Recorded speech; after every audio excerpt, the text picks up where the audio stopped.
महारानी हमें ये बता देती है कि हमारे घर में सुख आने वाला है कि दुख आने वाला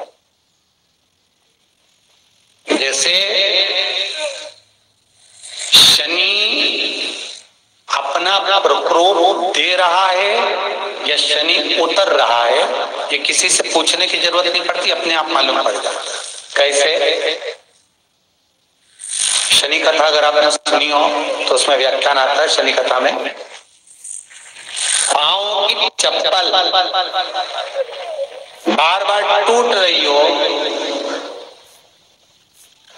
कमर से नीचे जो वस्त्र पहने हो वो फट रहे हो, कहीं पजामा है, धोती है, आदि वस्त्र हैं, कपड़े हैं, वो अपने आप फट। आज के जमाने में तो फटे फटाए पहनते हैं लोग, फैशन। उसकी गारंटी नहीं है, उसका हम वर्णन नहीं कर रहा। हम जब पहनते हम समझ जाते हैं इसको शनि तो ऑलरेडी लगा ही हुआ। जब उनका घुटना घुटनी सब फटा हुआ दिखता है तो उसमें लग जाता है कि शनि पहले से लग गया बापड़ा, उनके पहने से तो मालूम पड़े।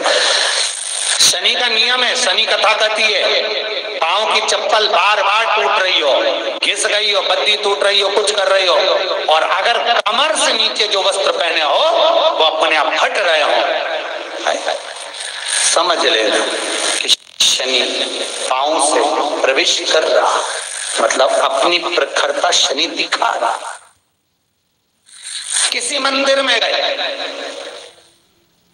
महाराज और वहां जाने पर चप्पल चली गई तो समझ लेना शनि की कुदृष्टि अब पड़ना बंद होना चालू हो गया।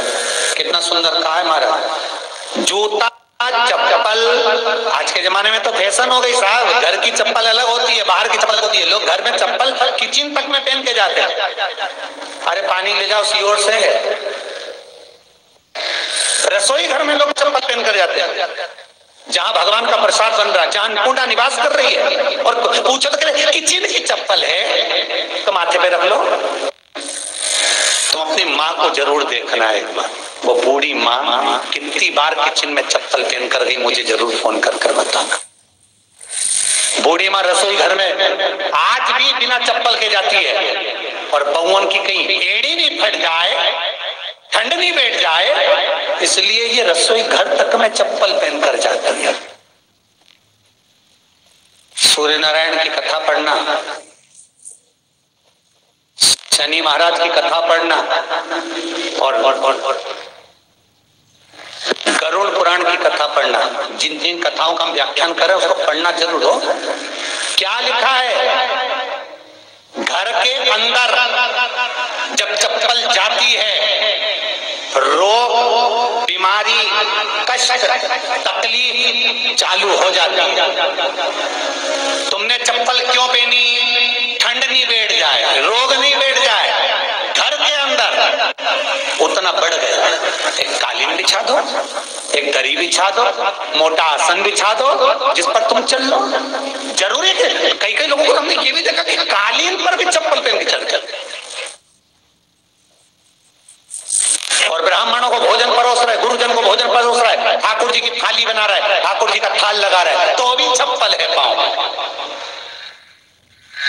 तेरा क्या होगा रे कालिया, क्या होगा? विचार तो करो। देह पड़ी रह जाए यहीं पर,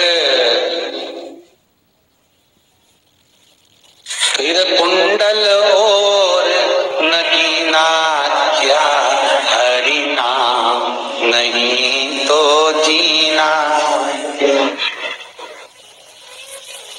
अभी भी सुधर जाओ रे, अभी भी सुधर जाओ, नहीं सुधरो तो सिधर जाओ रे, या तो सुधरो नहीं तो सिद्धरो, थोड़ा सुधरो। रसोई घर में अन्नपूर्णा रहती है। रसोई घर में शिव महापुराण की कथा कहती है, जब भगवान शंकर को माँ जगत जननी भोजन करा रही थी, शंकर जी ने वर मांगा था अन्नपूर्णा का। हे अन्नपूर्णे, तुम मेरे घर के बच्चों का भरण पोषण कर रही है। इस मृत्यु लोक में जितने मनुष्य जन्म लेते हैं ये मेरे पुत्र कहलाते हैं। तो अन्नपूर्णा ने कहा, चिंता मत करना भोलेनाथ, जिस घर पर एक स्त्री, बेटी, कन्या या घर की बहू या बूढ़ी माँ भोजन बनाएगी, उस जगह पर मैं अन्नपूर्णा उसके शरीर में प्रवेश करूंगी। रसोई घर नहीं होगा, वो मेरा और तुम्हारा मंदिर कहलाएगा। अब मंदिर में चप्पल पहनकर भोजन का निर्माण करना ये श्रेष्ठता है। एक आसन पटक लो आप रसोई घर के अंदर, जिस आसन पे खड़े होकर आप भोजन बना लो, मोटा सा आसन रख लो, चप्पल की जरूरत ही नहीं। श्रीमद् भागवत कथा कर रही है, तुलसी का मात्र तो शनि अपनी दृष्टि बता देता है। शास्त्र कहता है जब घर के अंदर प्रवेश करने के, जब आप घर में प्रवेश करें तो कोने में चप्पल को उतार दें। बाहर जगह नहीं है तो घर के अंदर प्रवेश कर लेफ्ट में चप्पल को उतार दें,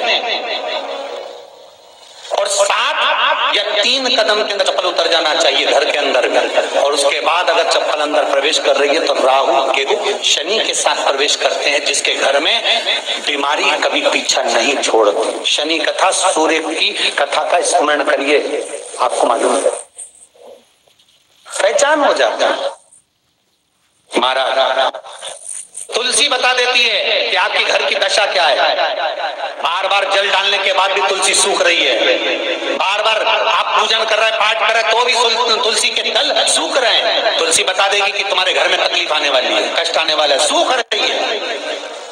किसी ने जरूर कुछ ना कुछ ऐसा है इसमें घर में तकलीफ आएगी, तुमने लगाया फिर सूखी, फिर लगाया फिर। तुलसा महारानी बता देती है कि कष्ट है। और जिस गमले की तुलसा घेर घमोर हो, फलित हो, आनंद में हो, तो उस घर में फिर दुख नहीं आता, समृद्धि की खुद बढ़ती चली। जिन शंकर भगवान को आप जल चढ़ाते हो, जिन ठाकुर जी से आप लाड लड़ाते हो, जिन भगवान कृष्ण का आप स्मरण करते हो, राधा रानी का आप नाम जाप करते हो, जिस परमात्मा का आप भजन कर रहे हो, कीर्तन कर रहे हो, नाम जाप कर रहे हो, नाम स्मरण कर रहे हो, उससे तुम्हारा एक संबंध होना चाहिए, एक रिश्तेदारी होना चाहिए। और उससे जब तुम्हारा कोई संबंध रहेगा, उससे जब तुम्हारी कोई रिश्तेदारी रहेगी, तो उस रिश्तेदारी में जैसे ही आपके प्राण छूटे, और छूटते से ही आप जब गए, तो जाते ही आप कहोगे कि कृष्ण से मेरा ये संबंध है, वो मेरा पुत्र, वो मेरा भाई, वो मेरा बेटा, वो मेरा सगा, वो मेरा रिश्तेदार, वो मेरा कुटुंबी, वो मेरा पुत्र। जब कहोगे तो तुरंत प्रवेश। महाप्रसाद जननी सर्वसौभाग्यवर्धिनी आदिव्याधिहरा नित्यं तुलसी त्वं नमस्तुते।